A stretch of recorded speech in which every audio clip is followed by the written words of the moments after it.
Mahabubabad parliament పరిధిలో ఉన్న voter మహాశయులందరికీ నమస్కారం. నా పేరు కన్నారాజు సోయం. ఆదివాసీ తెగలకు సంబంధించి కోయ సమాజానికి సంబంధించినటువంటి అభ్యర్థిని. మరియు నా యొక్క గుర్తు రంపం గుర్తు. మరి పార్లమెంట్ పరిధిలో ఉన్నటువంటి ప్రజలందరికీ కూడా తెలిసిన విషయమే.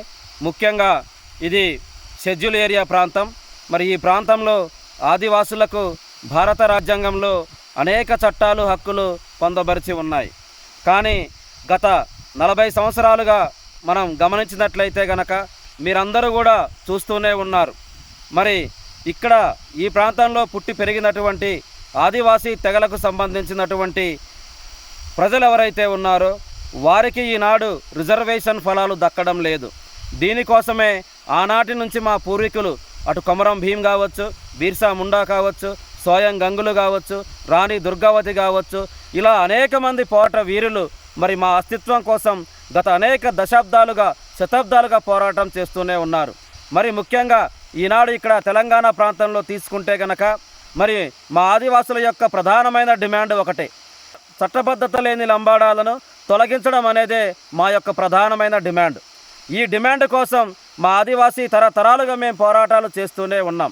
మా యొక్క బాధ ఒకటే, మరి వాస్తవంగా ఒక్కొక్క రాష్ట్రంలో ఒక్కొక్క రిజర్వేషన్ ఫలాలు పొందుతున్నటువంటి బంజారాలు కావచ్చు, సుగాలీలు కావచ్చు, లంబాడాలుగా పిలువబడే ఈ యొక్క జాతులు ఏవైతే ఉన్నాయో వీళ్ళు మహారాష్ట్రలో ఒక రకంగా, రాజస్థాన్లో ఒక రకంగా, గుజరాత్లో ఒక రకంగా, ఒక్కో రాష్ట్రంలో ఒక్కో రిజర్వేషన్ ఫలాలు పొందుతూ ఉన్నారు. మరి వాళ్ళు మరి తెలంగాణ రాష్ట్రంలో ఏ విధంగా వాళ్ళు ఎస్టీలుగా మరి కొనసాగుతున్నారనే విషయాన్ని కూడా మీరు అర్థం చేసుకోవాలని మాట్లాడుతూ ఉన్నాం. మరి ఈనాడు జీవో నెంబర్ 24 అని చెప్పేసేసి ఏజెన్సీ ప్రాంతంలో మరి local schedule area agency certificate ఏదైతే ప్రభుత్వము మరియు ఇక్కడ ఉన్నటువంటి ఏజెన్సీ వాసులు ఉద్యోగ ఉపాధి నిమిత్తం మరి జీవో ఎంఎస్ నెంబర్ 24ని మరి ప్రభుత్వం ప్రవేశపెట్టడం జరిగింది. మరి జీవో నెంబర్ 24 ప్రకారం మరి 1950 కన్నా ముందు ఇక్కడ ఏవైతే ఆదివాసీ తెగలు నివసిస్తూ ఉన్నాయో వారికి మాత్రమే మరి ఆదివాసులకు కల్పించినటువంటి హక్కులు కల్పించాలని, వాళ్ళే షెడ్యూల్ తెగలుగా గుర్తించబడతారని మరి చట్టాలు కూడా పటిష్టంగా చెబుతూనే ఉన్నాయి.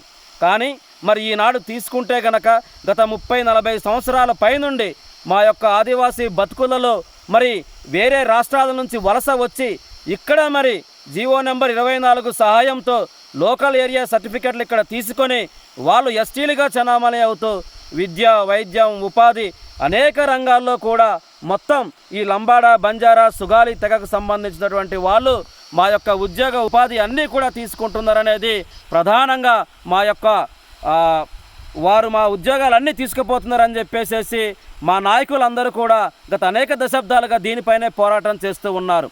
ఈనాడు మేము కూడా గత కొన్ని సంవత్సరాలుగా కూడా ఈ ఉద్యమాల్లో పాల్గొంటూ ఈరోజు ఎంపీ అభ్యర్థిగా మరి దీన్ని పార్లమెంటులో మరి ఈ జాప్యం ఎందుకు జరుగుతూ ఉన్నది, మరి ఈ విధంగా రాష్ట్రానికి ఒక కులం పెట్టుకొని ఈ విధంగా ఎస్టీ రిజర్వేషన్ని కొల్లగొట్టి మరి అడవుల్లో నివసించే ఆదివాసులు మరి వారి యొక్క రిజర్వేషన్, విద్య, ఉద్యోగం, మరి ఇక్కడ ఉన్నటువంటి ఫ్యాక్టరీల్లో ఉద్యోగాలు, మరి ఇక్కడ ఉన్నటువంటి రాజకీయ ఉపాధి అవకాశాలు మొత్తం కూడా మరి ఇక్కడ వచ్చినటువంటి వలస లంబాడాలు, బంజారాలు తీసుకుపోతూ ఉన్నారు.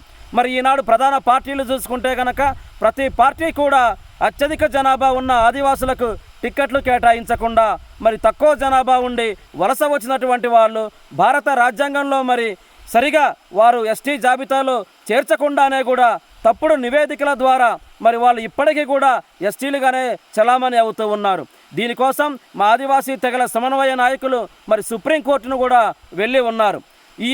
ఇలా జరుగుతున్న తరుణంలో మరి ఈ మధ్యనే మనకి తెలుసు భద్రాచలం కేంద్రంగా ఆంధ్రప్రదేశ్ వైపు కూడా కొన్ని షెడ్యూల్ ఏరియా గ్రామాలు వెళ్ళిపోవడం జరిగింది.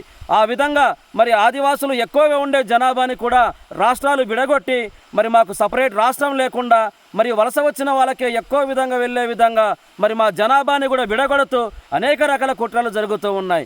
ఈ కుట్రలను భగ్నం చేయడం కోసం మరి చదువుకొని ఈ జాతి అస్తిత్వం కోసం ఉద్యమాల్లో పనిచేస్తున్నటువంటి మా వంటి యువ నాయకులు మరి తప్పనిసరిగా ఈ విషయాన్ని పార్లమెంట్లోనూ మరియు ప్రజా పోరాటాల ద్వారా తీసుకువెళ్ళాలనే ఉద్దేశంతో మరి రంపం గుర్తు ద్వారా మీ ముందుకు వస్తూ ఉన్నాం. కాబట్టి ఆదివాసులకు జరిగినటువంటి ఈ అన్యాయాన్ని భవిష్యత్తులో మా యొక్క ఆదివాసీ సమాజాన్ని రక్షించే విధంగా అన్ని అవకాశాలు ఆదివాసులకు దక్కే విధంగా మరి ఇక్కడ ఉన్నటువంటి మహబూబాబాద్ పార్లమెంట్ పరిధిలో ఉన్న ప్రజలందరూ కూడా మీ అమూల్యమైన ఓటు హక్కును ఆదివాసీ అభ్యర్థులకు, కోయ అభ్యర్థులకు మరి ఇక్కడ నించున్నారు కాబట్టి వారికి మాత్రమే మీరు ఓటు హక్కును వేసి మరి ఆదివాసులకు అండగా నిలబడాలని మీ అమూల్యమైన ఓటు హక్కును రంపం గుర్తుపై వేసి అత్యధిక మెజారిటీతో గెలిపించగలరని ప్రార్థిస్తూ ఉన్నాం.